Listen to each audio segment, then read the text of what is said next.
কারণ আমাদের রব হলেন এমন, আমাদের গুনাহের পরিমাণ যত বেশি, আমার আল্লাহর দয়ার পরিমাণ তার চাইতে আরো বহুগুণ বেশি। হাদিসে কুদসিতে আল্লাহ তাআলা বলেছেন, ইবনা আদম, হে আদম সন্তান, লাউ বালাগাত যুনুবুকা আনানাস সামাই সুম্মা ইস্তাগফারতানি গফারতু লাক। যদি তোমার গুনাহ আকাশের উচ্চতায় পৌঁছে যায়, অর্থাৎ গুনাহ করতে করতে করতে করতে যদি গুনাহের পরিমাণ আকাশের উচ্চতা পর্যন্ত পৌঁছে যায়, বান্দা তুমি হতাশ হয় না।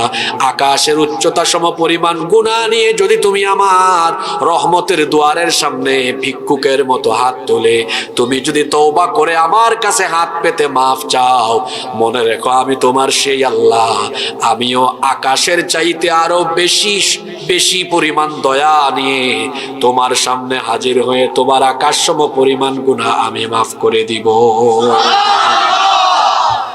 হতাশ হওয়ার কোনো কারণ নাই। এতদিন যারা ভুল করে ফেলেছে, আজকে তওবা করব, তওবা করে সিদ্ধান্ত নিব আমরা যা করেছি ভুল করেছি, তওবার মতো তওবা করলে আমাদেরকে যিনি মাফ করে দিবেন, জোরে বলেন তিনি কে? সে আল্লাহ বলছেন, কুল ইয়া ইবাদিয়াল্লাযীনা আসরাফু আলা আনফুসিহিম লা তাকনাতু মির রাহমাতিল্লাহ ইন্নাল্লাহা ইয়াগফিরুয যুনুবা জামিআ ইন্নাহু হুয়াল গফুরুর রহিম। আল্লাহ তাআলা বলছেন, হ্যাঁ নবী, আপনি আমার গোলামদেরকে বলে দেন, তারা যদি গুনাহ